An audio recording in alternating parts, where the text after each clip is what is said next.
Y'all ready to be history? Get started. Welcome. Hi. Hello, everyone.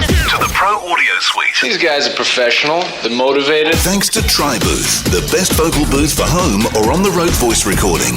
And Austrian Audio, making passion heard. Introducing Robert Marshall from Source Elements and Someone Audio Post, Chicago. Darren Robbo Robertson from Voodoo Radio Imaging, Sydney. Tech to the VO Stars, George the Tech Whittam from LA. And me, Andrew Peters, voiceover talent and home studio guy. Line up, ladies! Here we go. And welcome to another Pro Audio Suite, thanks to TriBooth. Don't forget the code PAP200 to get $200 off. And Austrian Audio, making passion heard. This episode we have a couple of special guests coming in from New York City. We have Aaron Misch and we have Daniel Baker. Hopefully I got your name right, Aaron. No, it's Meischt. Meischt. Okay, Aaron Meischt. Do you want to pick it up? Yeah, no, I'm just kidding. Here we go. Yeah. It is a name that is constantly mispronounced, so it's all good. It's Baker. But, Of course it is. Backer? yeah. Daniel Baker. It needs the thing over the E, doesn't it? Yeah. The umlaut. I haven't figured out how to make my keyboard do that. Yeah, exactly.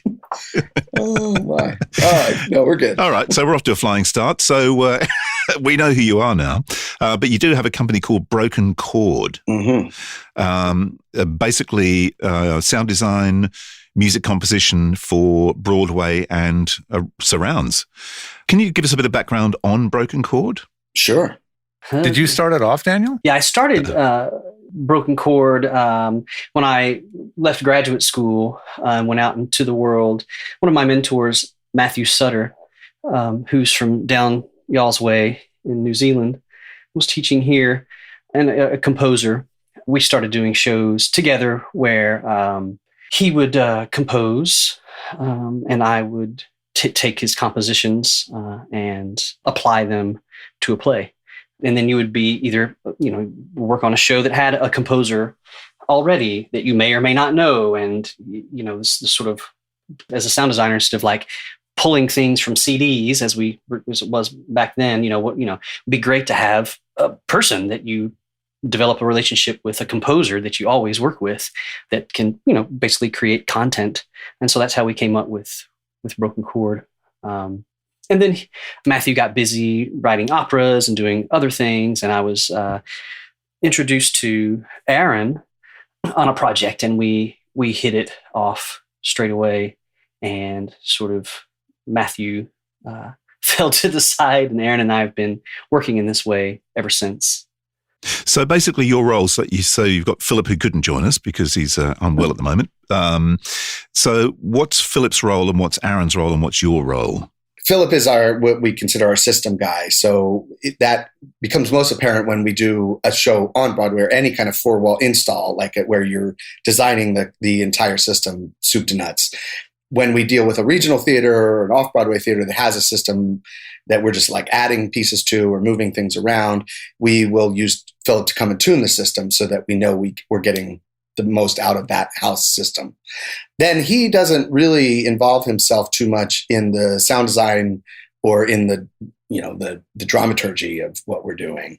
And Daniel is more of a traditional sound designer, so he's working on a play, doing some of the system stuff, but also thinking about how does sound and music help the play itself. So he's what I think of as our dramaturgical mind. So Philip gets involved when things get heavy duty. Kind of, yeah. Because there are regional theaters, for example, that if they have a good local sound team, we don't need to pull Philip in, because it's just not worth it. The system is fine and it will support what we need on the play. Does Philip run the show or who ends up? None of us do that. Every theater has its own A1. It could go something like this. We get a script, we'll take a read of the script and sort of start the conversation with the director and start coming up with conceptual ideas. And then that's a back and forth that Aaron and I can have. And at the same time, we're presented with a theater space with its equipment list and a particular set that has its own needs, and the play will have its own needs if it's a radio or, the practical aspects of it. And at the same time, I'm sort of having a dramaturgical content conversation with Aaron. We'll be developing the system with Philip. And usually that entails me doing a first pass of putting boxes in a PDF. Like, this is what I think would service us. And then have a conversation with Philip. And he's like, that's great. What if we did this? And so we sort of do another pass at the system, hand that off to an in-house engineer. And if we have the budget for it, we always like to bring Philip in to then tune that system. What point of the genesis of the production are you guys brought in? You're at the very beginning, right? Because I think of like music composition for film score and other things, like sometimes that stuff comes in very late. You're right. It's a big difference in theater as opposed to film. I always say, we joke about this all the time, how much easier film is than theater because you're getting a locked picture. Yeah, we always have a moving target. And, exactly. It's like that actor's going to leave that scene, that door's going to close exactly the same time every time you watch this locked picture. But on stage, those actors, everything is done every night. It's a little different. So you're composing music and you're saying, okay, well, we want it to feel like it's building to this certain point, and then we're going to have this coordinated with the lights and all that kind of stuff. But you have to backward engineer stuff, knowing that there's going to be, an actor is going to walk at a different pace each night or something like as minuscule as that. But it makes you think about composing and designing for sound in a totally different way than you would for film, or television. Yeah, but also because I'm sort of comparing it with live sound, but the thing about live sound is this kind of static. You've got a band and then, the drummer's not going to move around the stage. Right. But when you're doing theatre, things are moving continually. And, obviously if you're working in more than stereo, maybe you're doing 5/1 or whatever, multi-channel, then you've got to think about where that actor's going to be on the stage or where this is going to happen during the play. Mm-hmm.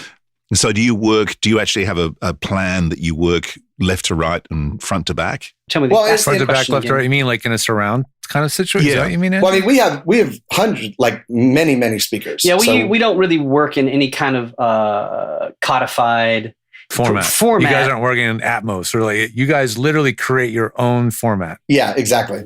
Yeah, and it's a pain in the ass, and it's also cool because you get to find, it's every movie theater, there's specs, there might be 10 different ways to do it, but it's a known thing. Every theater, is different, and they're often in old churches and just all kinds of things. And how many times do they have something and it doesn't work anyways, or exactly. You can't rely on that part, and right. You have to work around something. We also we kind of like, I would say we lead with content. The content is the king. But so every theater will do a unique system. And that could be, we often have 16 channels, 32 channels. And then we're mixing whatever music we create in 3 dimensions. And that can be, often when we get Philip to come in and tune a system of 50 speakers and he gets it just tight as a drum, it's like amazing. You can put any stereo file in there and it's going to sound awesome. But most often, even when he does tune a system within an inch of its life, we like to stem everything out. And so we might have a piece of music that is 15 files, and it will mix that into 16 speakers, What's your playout system? I mean, is it like QLab? Yeah. I figured it'd be them. Yeah, QLab. Yep. And so that has a multi-track output. Like you hit up a music cue and it's hitting whatever desk it is, like an analog desk or a digital desk that's at the theater, and then you can put your mix up that way. Yes. Yeah. Cool. And we go ahead, Aaron. No, I was just going to say, basically what it allows us to do that is fun is that, as Daniel's explaining, if I write a piece for 5 string instruments and 5 woodwinds or something, we'll bounce all of those things separately. And then we have the ability to move it in the space. So if you want the flutes to come from, you have depth, you have speakers behind the stage, you have speakers over the audience and everything. And what you can do is you can really orchestrate a piece, but you do it in the space. And that's the thing that's really different, I think. And that's probably very useful for the sound design. I mean, the thunder overhead, whatever you might have, speaker arrays. You don't do it on the day though. Like you set up the system in the venue, you know what the parameters are, you program the mix, and on the day you play back the program. Oh yeah, You really are, it's a little bit of both. QLab's like a queuing system. So something is triggering QLab to trigger these events. And one event might be a music cue and another event might be a sound effects cue. And those events might be happening at the same time. And then they need to get them out of QLab into a board that's installed at this theater, which gets it out to the speakers. Exactly. Mm-hmm. Wow. How many channels of amplification have you guys used in one show? You said 50, right? Sure. Yeah. Depending on how granular you want it, how much control, one channel per speaker. But, like I said, we could have 32 channels has not been unheard of. So when it's 32 channels, I'm curious about that because, you're outputting just here's all these tracks and you try to get the tracks to be pre-mixed. So if you pull all the faders up to 0, you got a really good starting point, and then you can kind of spread them out throughout the theater, and maybe you got to change the volumes a little bit. I would imagine it'd be easier just to have speaker outputs from QLab go straight to the speakers and the amps, but I'm sure that's not how the theaters are wired. And then I can't imagine someone trying to mix the show on some old Mackie. When it comes to playback of the audio, we're setting that. We're basically using the tech rehearsals to mix the show. So it's a show that anybody can just hit go. Is that mix? So that mix is not happening on the board that's installed at the theater. That's mix right. Is happening. Exactly. Imagine the board is just being zeroed out. It's just, that's okay. Cool. It's at whatever, minus 18, like whatever the spec is. Faders to 0 and you get stuff out to the speakers you want them to go to. Exactly. Right. And then, Philip will balance all those speakers, tune the system, and then it's ours to break. But we're doing it just like you do a movie, except it is happening incrementally and in real time. But once we get through it and we say this is, it might take us 10 or 12-hour days of fast forwarding and rewinding this movie with real people, but it's all eventually gets set. Do they give you like a premix or like, hey, we're going to have all the actors act this out with no sound effects, and then you can play the video back and start queuing your stuff up? Do they give you something to work against? That's only a recent COVID thing. I've actually taken advantage of that only in the last 2 years. Usually what you do is it's all in the abstract. You're working in a land of ideas. You nail the sound world. You say, don't worry about the exact stuff, but let's develop the sound world once with the director. And once we know what the sound world, our vocabulary, and then we take our vocabulary into the theater and do it in real time. It's like scoring a movie in 10 days, real time with live actors. And you have to set it up in this program. You give all the cues to a stage manager who will either use a visual cue, say an actor, I want this cue to happen when the door opens, or on this line, play this cue, and that'll set off a series of events. And those series of events will continue as you program them until you tell it to do the next thing. So then at the end of the day, you might have, we'll have hundreds of lines of code. Yeah. It's nice to hear that it's still totally a organically human driven thing. It's not like you're working on a SMPTE clock and everything has to happen. I'm sure there might be some clocks going on. Well, you have clocks going, but I mean, you're not, it's like, it's going to happen. The door's going to open in 3, 2, 1. Well, that door might open in 3, 1, and then open, and you just have to be there. And what's a cool thing that over the last 20 years of us doing this, one of the fun things to experience has been when you have a stage manager. You think of these people who are behind the scenes. You have a stage manager that has a good sense of music, of tempo, of beat, or of pacing. They're actually interacting with the actors. They're a performer. And we think of them like performers because we're putting all this in their hand. And it does have an organic feel, because if you have a stage manager that has no sense of rhythm or has no sense of timing, you're done. It's awful. It can be terrible. Yeah. But when you meet these great stage managers that just are like, yeah, I get it. I know exactly where you want that thing to happen. You just feel so, it's just such an awesome thing that I didn't expect when I even started on all this. I don't know, Daniel, if you feel just about how some of these jobs are so, you don't even know what they're doing, but then actually they're controlling everything. Wow. You know, it's pretty Your cool. life is in their hands. Like, For how that often show. do you do a play and then it's done by more than one troupe or however it goes? Yeah. I mean, They're mostly one-offs, but we've had some things we did a show called Ruined that toured around. We had our first show that went to Broadway. We did first at Yale Rep in New Haven, and then it moved to the Public Theater in New York, and then it moved to Broadway. So we had like 3 goes at that, but we're mostly doing one-offs. You know, it's not, unfortunately, commercially driven sort of what comes into your local town, big hit off of Broadway. It's, Can you imagine touring what you're doing? Have you guys toured a show of this scale ever? It sounds like impossible. Well, it doesn't really work like that with this kind of, because what Daniel's describing too is the kind of tour, like a Roadhouse thing, that's a totally separate thing. You know, that's not the business that we're in a way. Right. Okay. But when we do if a play it's a co-production with multiple regional theaters, let's say, or like the last one we did, Tony Stone, which started at Roundabout in New York City, but then the cast changed, but the design team was all the same. The director was the same.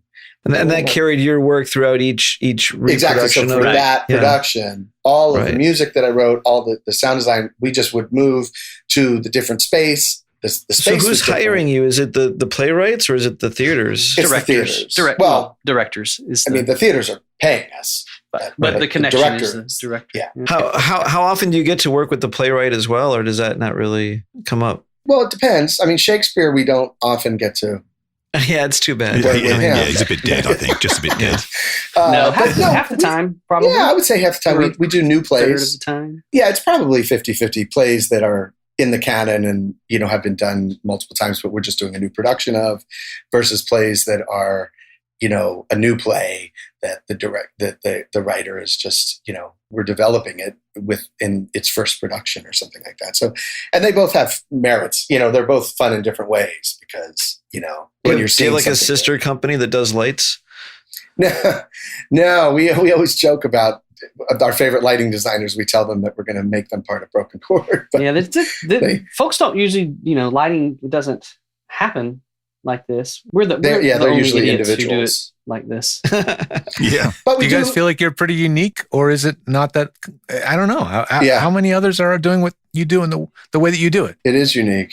Most people would hire an associate to do the system design, or we'd like to do every aspect to its best. I think I can add to what Daniel's saying. I think that what we're doing that's different too is one of the things that's great about me writing music and Daniel doing the sound design, for example. We have a rapport. So what the director is getting as a product is something that the sound design and the composition is completely intertwined in a way, like any kind of ensemble or something, where Daniel and I, our brains, because we've been doing this so long together, you're getting a really integrated product, as opposed to, we're going to hire this person to compose all this music and then you're going to do the sound design. That relationship every time anew, we don't think you're getting the best kind of result. I think it's fun to have our connection is what creates this entire sound product in a way. Is there ever like an orchestra and the music is played live, and then do you have a director or a conductor to sort of interact with, kind of a new layer in there, or is it pretty much all playback? Well, Daniel could talk about musicals. We do some musicals. I'm generally not involved in the musical things because the kind of productions that I'm writing music for, none of them have the money to do, even on Broadway. No, they don't have the money to have a live orchestra unless it's a musical, you know. Gotcha. So, and you know, the amount of music there, it's not, even if you're underscoring an entire thing, it makes more sense to have it be recorded in studio and then played back, you know. Gotcha. But we do also do musicals. Daniel can talk more about that than I can. You know, mainly we have done music for plays, but we also do musicals, and then Philip really comes to the forefront on that. Right. I mean, you're writing for all kinds of different arrangements, I assume. Like so. But we won't write the musicals that we do. We're not writing the music for. Oh, I see. Okay. Yeah, it's just reinforcement. You know, putting microphones on actors and miking up the orchestra and doing whatever sound effects there are. Gotcha. It's kind of mind blowing. I spent very little time in theaters in New York, unfortunately, and I did get to do a backstage of Matilda, and obviously as an audio engineer, I was absolutely flabbergasted by what they do live every show.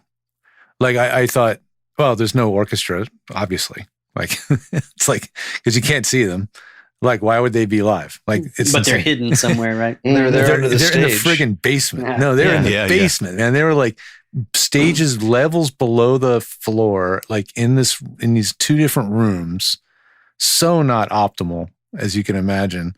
And like the number of channels used on stage, the wireless. I mean, it is an amazing technological achievement what they do on these shows, you know. So what's considered traditional or just expected that's going to be performed live versus what is expected to not be performed live. It's an interesting sort of line. Well, Daniel, you can talk about that. We just did a musical in Cleveland. Yeah. Right? Wasn't it? Yeah. Cleveland? Mm-hmm. And they might get a kick out of that idea of that. Why would you put the drummer in the back, not on the stage and all that kind of shit, you know? But yeah, I mean, it's pretty. Like when you don't see the orchestra. We had a great, It's pretty obvious. You know, it's very in vogue now to have the band on stage, which, you know, imposes a lot of issues when you're trying to get, you know, 12, 15 actors running around with Omni mics. Then you have a drummer just there.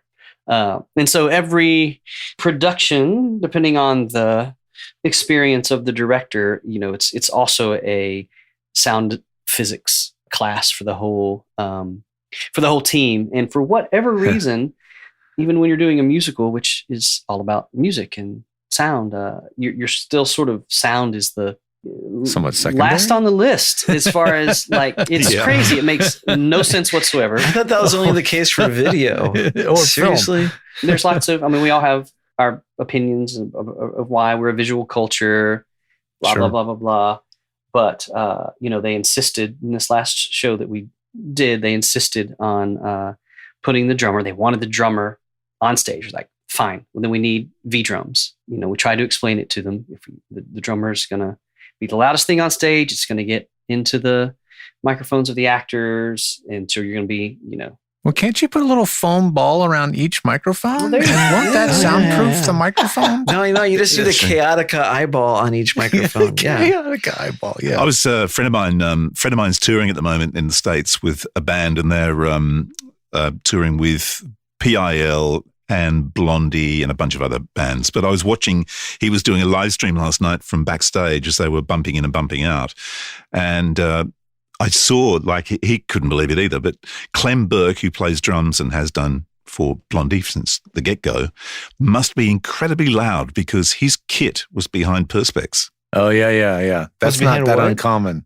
Plexiglass, as we would call it in the States. That's one of the things you do, you know, when they do insist on having them on stage, you always have them behind plexiglass. But we had this on this one, but it was just, anyway, the day before we had an audience, the night before we had an audience, they decided that, maybe this is not a great idea. So we spent half the rehearsal taking the kit apart, all of the stuff, like everything that it takes, and moving him to a back room where we suggested at the beginning he be.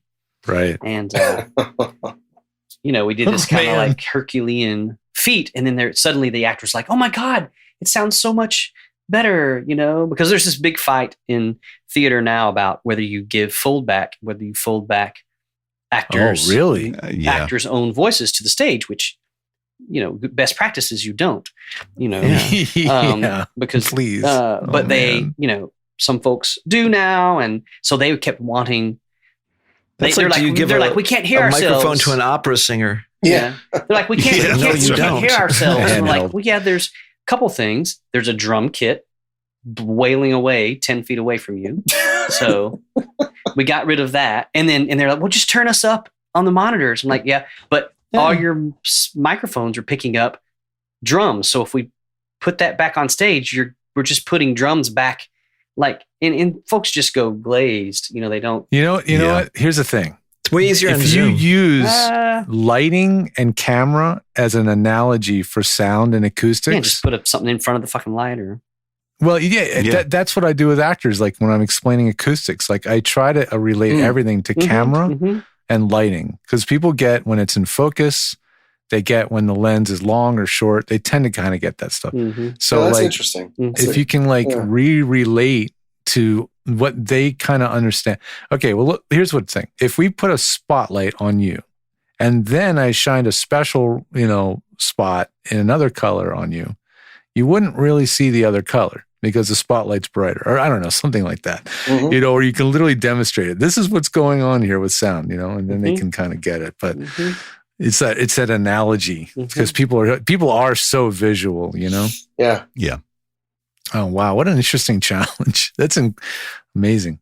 Having a foldback on stage would be, man, that would be just like a recipe for disaster, I would have thought.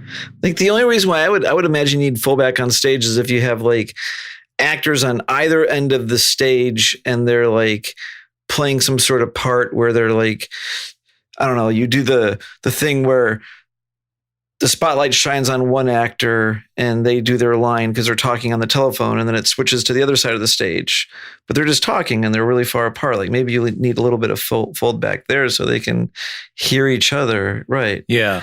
I mean, but that's the real thing is that, when you're talking about a band or the resources that are put into that kind of system, whether you're talking about in-ear monitors or blah, blah, blah, blah, you can, of course, you can get this and it can sound like you're sitting in your bedroom listening on headphones and singing. But with a lot of, especially with regional theaters and things like that, the resources that they're putting to sound, even when they're doing a musical, aren't up to what we would need in order to do something. So you're always in a battle of, well, look, okay, this is with what we're given, this is how we have to solve this problem. But most people, like George, you're saying, I mean, most people don't have a sense of understanding about what acoustics is and how sound works physically. So trying to talk to them about it, it's always like such a battle. Yeah, acoustics is, incredible. Incredibly complex. Like, I've got a bunch of books now. Most of them I can't read.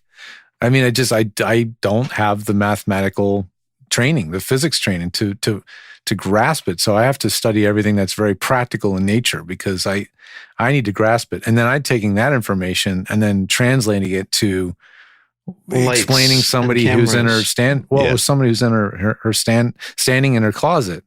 Yeah. And why the microphone has to be where it is and why it has to be as close as it is and all that stuff. And that's what I do every day. It's fun. It's an interesting challenge, but it's like it's a micro level, and you guys are doing it on a much more macro level with a lot more people, and it's live. Yeah, it sounds very it sounds very exuberating / stressful. I think that, go the latter. What's cool is that it is practical. Ultimately, yes, we have a guy like Philip who is this mysterious Philip, sick Philip.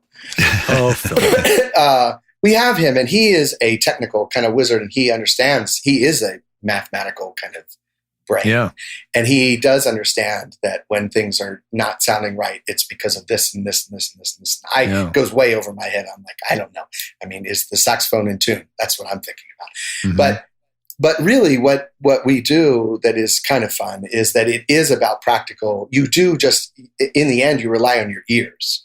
You get into a theater and you hear the speakers, you hear the sound coming back at you, and you sit in all the different seats and you say, okay, from over here, it's going to sound like this. And from over here, it's going to sound like this. And what can I do to make the experience of this audience member be similar to the experience of that audience member in another seat? Without reconstructing the theater. Yeah, because, you do get into, we just did a show that is a kind of a thrust thing, but it was a theater that wasn't built as a theater. And so you have 3 banks of seats, but there are these walls. So depending on where the actor is even speaking, we weren't even reinforcing the actors. If you're talking one way, basically your sound is getting eaten up by this weird corner wall thing. And they have some stuff in there, but really it's about, okay, well, how can I figure out what it is going to take and whether that's staging, and it's a mixture. It's not just necessarily like let's turn this up, or this speaker, this speaker, this speaker. It can also be a dialogue with the director about staging, where this actor is delivering this line, and how can you affect the sound design by helping out with staging. I don't know. Daniel, maybe wow. You want to talk more about that, but I think that's kind of a cool... There's no ADR in live theater. Well, there is sometimes, basically, but like in some spaces where you're not reinforcing the actors, there are no wireless microphones. You're just dealing with the space, the live acoustics, plus you're trying to put your music or your sound in there. And then that's always that fun thing too, where, we want this whole thing to be underscored, but we're not going to mic the actors. So, okay, well, to have this sound, and I would get a note from a director saying, okay, well, I think that when I was sitting here, that bass frequency, that rumble is too loud. I couldn't hear the actor. And it's like, okay, well, there's the trade-off, right? You're either you're going to give up some of that excitement of a movie theater, or you're going to hear the line. And that's always a balance that you have to make in live theater that isn't often talked about, I think. I don't know, Daniel. Well, yeah, also bass is extremely difficult because it's so dependent on where you are in the room, well, and where the subwoofers are. Do you ever do something similar to like surround sound, where you say, okay, we're going to put all the dialogue out the center speaker, and we're going to really focus that and anchor it to the stage. Mm-hmm. And then you have all the other speakers spread out, in the back and whatnot. And you have to be careful of those because the people in the back are close to the back speakers. Always. So when we do are the thoughts. Vocal reinforcement, always. We do usually think of a center channel that is our vocal ring or whatever. That's what we're always thinking of. Where to place the sounds, where to place the voice. And most often we have a center. It's not unlike film. You have the voice going through a center cluster. And then, we do underscoring. We often don't, if it's a proscenium stage with like a left-right main, you're shaping the frequency spectrum in 3 dimensions always. I mean, that's just always. I think there's like a role for Atmos in this. You know how like theaters have their 7.4.1 array, but there might be a common array of speaker setups that are for theaters, and then Atmos, if you do your one mix, it could scale by the nature of the system to more speakers or fewer speakers. You have these objects. I'm sure QLab would love to grab hold of an Atmos object and steer it around the theater, for example. That is a thing that exists. And also D&B has a thing called Soundscape, which is where you can move. But how many of those are like scalable? So for example, the nice thing about Atmos is you have a theater that has 741 speaker array, and then you have another theater that has like a 92.10 speaker array, and the same mix works on both theaters because the Atmos system is doing the math, distributes it. It figures out like for that path, for that sound to travel around the theater in this path, I'm going to use these speakers in the small setup, and in the big setup, I'm going to use those big speakers. You could totally. Yeah. I mean, it's time and money. And the thing about theater is there's very precious little of either of those things. Both. And that's one of the things about doing a show where you're, if you're doing a regional theater production, it's happening one time. It's happening for 6 months, whatever it is, or the whole process, and then it's gone.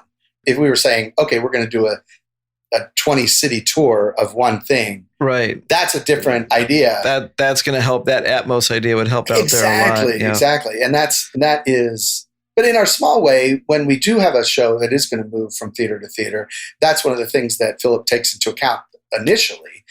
And Daniel, they'll say, okay, well, how can we arrange our QLab so that we can have a seamless kind of, we know we're going to have to tweak certain things, but we don't have to reprogram everything each time, because we know that we're going to design our system the same way for us, that we like to do it, like to have it. Well, you mentioned that some of them are co-productions, so they might have like 2 cities that collaborate on the same production, and then it's done in 2 places. So do they do them on the same nights at the same time? No, they'll be like different. So you do one, and then a couple months later, it would move to another city or something like that. Gotcha. So they're sharing the cost of the production. Exactly. They're probably sharing the props and everything. Maybe exactly. The set, all that stuff will move. And then they can say, it's all like devolves into a money conversation. Yeah. Well, not to get into the dumb stat stuff, but like what's one of the longest runs like that you've set up and then built and then it stayed in production? Well, I guess both of the Broadway shows were the longest for us. Right? Yeah. But even those, both of them, they didn't run for, it's they were limited, what they call limited engagements. It had a baked in, expiration. Because they had celebrities in them. Yeah, so it's like Uma Thurman Lupita was Uma Thurman is one. Uma's not going to do. She's not going to stay there for. Not that late. But those are fun because that really does feel like because those are also, those Broadway shows are the ones where there's nothing in that space. It's completely empty. And we go and, build at Sound Associates, build a whole system. There's nothing in there. There's no speakers. There's no nothing. Cables. There's no speakers. There's no cables. There's no backstage paging. It's what they call a 4-wall install. So it's just a blank slate. And you have to build. There's seating and there's a balcony or whatever, but everything from the lip of the stage back is just empty space. Do you at least have like lattices to hang lights off of, and there's some infrastructure around the stage, there's a right? grid. Like that stuff. There's you a grid, add pipes and you add truss. Yeah, it's stripped. There's a bare minimum that they strip down to. And I mean, we were drilling holes. We had to the Schuberts are the one of the families that own half the Broadway houses, and Right. we wanted, when we did Eclipse, we wanted to put surrounds in. We wanted to, do what we do, build a cage of sound so we can have like points everywhere. And they were just like, we had to go jump through all these hoops and to drill holes in the wall. In the wall. Like of Dang these, speakers. An old pristine Broadway theater. Yeah, you can't use Velcro. That's right. Command strips. We You use just have to use 700 a command technology strips per where you speaker. bounce it off the wall. You just shoot a speaker coaxially that's at a interesting point and then idea. bounce it off that point. It's pretty amazing. I mean, those are fun because you do walk into a space that's completely empty, and then you go upstate New York and you build an entire system and see every cable laying on the ground and every speaker, and you plug it all in and you make sure it all works, and then you put it all into trucks and you drive it down there. Then they load it into this house, and it's awesome. We've got both of those systems that we made on Broadway were pretty amazing, and it was. But they take them down and then they go back to. Is it called Sound Associates? Yeah, because they just rent. I mean, the house is It's a rental. They just rent all the gear. we're renting it for that production. Every production is a completely And does Sound new- Associates, are they the sole vendor for that venue? Is that how it works? No, they're 3 rental houses. They're basically 3. Yeah, go ahead, Jim. Mask, Sound Associates, and PRG. PRG you may have heard of. It's an international Yeah. sound and lighting conglomerate. They sort of took over, bought out there were 3, the local that were kind of mom and pop things, and ProMix was one of them. They bought out ProMix and Sound Associates, where Philip works, which is great for us. He actually is on salary there, and those guys have been in business since there were speakers on Broadway. They, Wow. 50, 60, however many years. Philip's boss is an amazing character, Peter Fitzgerald, who owns it, the greatest guy. And if you ever get a chance to walk around Midtown with him, I mean, he knows he's been doing that since he was a teenager, and now he's 70 something. And he knows every doorman, you want to get a table at the blah blah blah. He just walks you right in, and Cool. it's really So fun to cool. hang out with that guy. What about everyone who walks in, gets a nice pair of stuff it in your earphones? Yeah. And then the whole thing is like VR, or not VR, but like VR, sound, and there's no sound. I mean, you take your earphones off and you hear the actors there, You but mean no sound silent reinforcement. disco style? Well, there was a show Yeah. on Broadway actually last couple of, well, now, gosh, I mean, I always feel like the pandemic, I always say last Right. year, but then it actually means 5 years. 2019. Yeah. But wasn't it, and Daniel, remind me, was it Simon Burney? I think it was a British guy. I can't remember. Yeah, British guy. And he did a show, and I know I didn't go see it, but I know Scott went and saw it. And every single audience member had headphones. And he was just on stage doing all this stuff, and it was with, he had these microphones, and he was doing the whole play, and I guess I don't really know all the, I mean, you have to look this up because I'm secondhand. But I do remember Scott telling me about the experience and saying that one of the coolest things for him was taking the headphones off, and you're in a theater with however many thousand people or whatever it is, and it's completely silent, except you hear just all the weird noise of just The human theater. beings being around. Yeah. And you hear this guy whispering up on stage.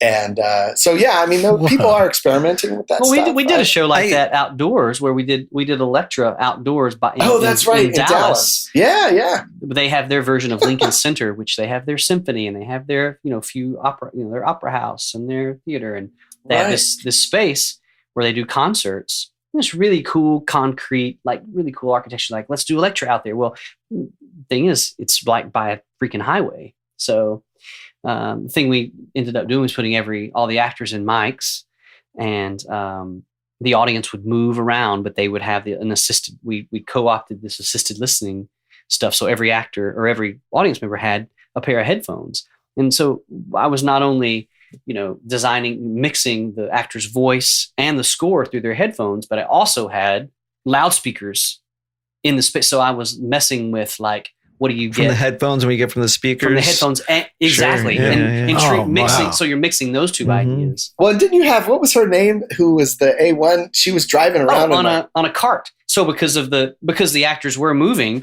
the mixing console was on a little 4-wheeler with a cart and a Segway. Yeah, it was on a Segway. I mean, I would have seen that next. Yeah, that was one of our wackiest. That's from the circus. That was one of our wackiest things that nobody knows about, but it was kind of an amazing feat. That sounds really cool. Yeah.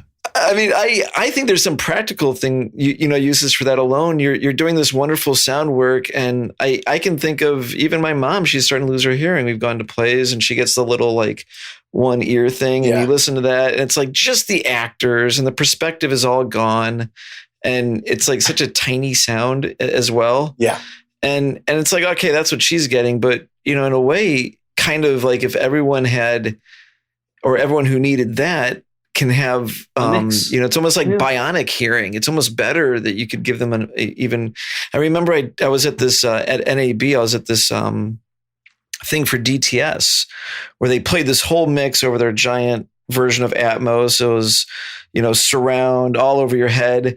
And then they gave you a pair of headphones and they played the same thing. And I remember it was so realistic that I literally took my headphones off to make sure that, sure enough, the theater was now silent, and it was like they just nailed it with the interoral binaural kind of. Yeah, it was, so I don't know, it might be a cool thing for theaters. It is. I mean, the special thing of theater that makes it worth is the same thing about live music or anything where you have a human being and you're getting or let's even be more specific. It's about live music, like in classical music or something, where there's the thing that makes it so exciting is when you're in a hall and you have that human being, with that cello playing that sound, and that sound is coming from that cello to your ears. Mm-hmm. That is an experience that is magical. I mean, that's what in a weird way. It's like all of us are trying to figure out a way to make that more. To get that experience to all these different people. I'm having a hard time articulating what I'm thinking about, but it is. Yeah, that one-to-one experience as opposed to it being mediated through another. Yeah, through headphones or through speed and all of that kind of stuff. And there is something about the difference, like when you are in a theater and you have human beings in the same room as you that are creating sound and giving it to you is something that I don't want to lose. And in a way, it's like, I feel like some of these things like Simon Burke or whatever that guy's name was, his headphone thing. It's a cool idea. Conceptually, it's really cool. But are we losing this idea of what it is to be a human being and have our ears hear something out of another human being? Yeah. It's definitely far from the whole like Greek amphitheater thing. It's the complete, one is, you're just acoustically doing it with completely organic. Then you add in sound reinforcement and other sounds that aren't, necessarily created. I mean, ultimately the old wind machine down in the basement, like that's been replaced, for example. And there's something even kind of cool about the the wrong sound being almost right enough because it's someone playing it. I don't know if that makes sense, but like someone's making it at that point. Yeah. But the other thing about headphones is that you don't have the audience participation. You're not sort of involved en masse with an audience, I'm guessing. So you would lose I think that's a good point. Well, you'd have to mic the audience. Ooh, Yeah, that's right. Well, would you, if all the audience was wearing headphones, would you feed some of the audience into the headphones so that there's some sense of you'd have live to. room? Yeah. Yeah. Oh, yeah. Talking of audience, now this is something I was going to ask before. When you're setting up, and I don't know whether you're involved in this bit, but when you're setting up for a play, do you set up with an empty room, or because you've got to take into consideration that when there's a full audience, the whole sound will change? Yeah, that's a big thing. We don't often. You do tech rehearsals, and the theater is, it just has the people that are making the show in it. 20 people versus 500. Right, and we do take that into account. I mean, There's a lot of acoustic absorption there. And you kind of have to take your best guess and get through the first couple previews before so you often have conversations with directors where they'll say something like, "Oh, that underscore is too loud." And you say, okay, well, let's take that note after the first preview, because you're going to have because if I turn it down right now, you're not going to hear it. You're not going to hear it when there's an audience here. So I wonder what size like 703 you need just to like kind of put like some sort of wedge in every seat and just like approximate it. And I'll put 500 acoustical baffles in the damn theater. just throw them there. I mean, what if you just had a really, really, really heavy blanket and you just covered all the seats with a gigantic heavy blanket? It might get you there. We sort of have a feel for it after a while. Yeah, you do. So what frequencies would disappear when you have a full audience? Is it the bottom end, or is it more no, it's the high, high mid? Highs, The higher ends, the lower the frequencies. The low end always has energy. When they sneak around, it's a longer sound wave. So it's wavelength. Yeah. So when you do the mix, do you actually mix in more top end to compensate for the fact that you don't have an audience there when you're setting up? Yeah, I mean, it's funny. I guess we do. I don't think it's something that we. I don't think Philip's it's something. job, right? Well, no, because when he's not there at that point. But it is something that you do. I think in. I've had that experience of sitting in my apartment with my Mackies and mixing something and then going to the theater and putting it in and being like, okay, well, this doesn't sound anything like what I just had. So let's restart. And you do often have to think about it so I do think that my ear is telling me to do certain things, even if I don't have a checklist like, oh, let me make sure that, 7,000 hertz is going blah, blah, blah, I don't EQ that way necessarily. I don't know, Daniel, if you feel more specific about that, but I feel like we compensate, but we're compensating because of our experience. Right, more intuitively than it's more intuitive. You know what's going to happen, and so you're kind of like, because you probably even have an idea of like what it sound like after you do this enough. You have an idea of what it sounded like before the audience was in there and after. Yeah, So you're again, that's kind of one of the reasons why we do track everything. So if we have the way that we design is like we like to talk about it, like IKEA furniture. We have a bunch of things that can go together in a bunch of different ways, and everything we have separate control over everything. So if certainly when I'm putting IKEA furniture together, it goes together in different ways. That's for sure. Or maybe we should think our analogy through a little bit better, but metaphor. But we have it super easy to be like, oh, we're losing the high. Let's just turn the violin up. We're mixing. Because you get in there, you get a pass at the show. After, you get the show in after a week, and then the audience comes, and then you do another pass. Then we're tweaking for the next 5 days. Because usually you have preview things, so you don't walk away. I mean, at the minimum, at some of these regional theaters, you have 3, 4, 5, 6 previews. On Broadway, you have 25 previews. And you're talking about previews until you turn it over to them until you leave. That's all there is. Until you leave, basically until when it's technically open. And I mean, really, what that means it has nothing to do with it's all about reviews. So technically, a reviewer isn't allowed to publish a review of the show until it's locked for the press. So that's how that all comes about. But then it just depends on where you are regionally or in the country, how many previews a theater will give you with an audience before it says it's locked. Here's a question for you. With when you're composing for a production, if it's something like Shakespeare, do you find there's an expectation because people are aware of Shakespeare that puts extra pressure on you to with the music you're writing for it? Well, I think I've written some of my best music for Shakespeare because I think the directors that we've had when we've done these big Shakespeare productions, like mainly the ones, I think the biggest ones that we've done were in DC. Wouldn't you say, Daniel? Yeah, Macbeth that Shakespeare, the Shakespeare Theater in DC is a big theater. It's a great space, has a great system, and they have a lot of resources. And a couple shows that we've done there, the music, like I've been allowed, I think, to push in a way a little bit more because the directors in those spaces were like, yeah, it's Shakespeare, everybody, but let's push it. You can do more. I think in a way it's like with new plays, it's always this battle of people saying, oh, well, we don't want the music to tell the audience how to feel, and we don't want to, we want to make sure blah, blah, blah, blah. And so you actually get harnessed a little bit more. It can be more operatic. Interesting. It's the exact opposite of what I would think. But that's interesting. Yeah. I mean, with Shakespeare, Daniel's right. It is that word operatic because when you're doing Shakespeare in a huge, it can hold it more because it's more substantial. It's good writing. Yeah. Some would argue. Then it is fun. I mean, I've had fun writing music for other plays and weird little things too.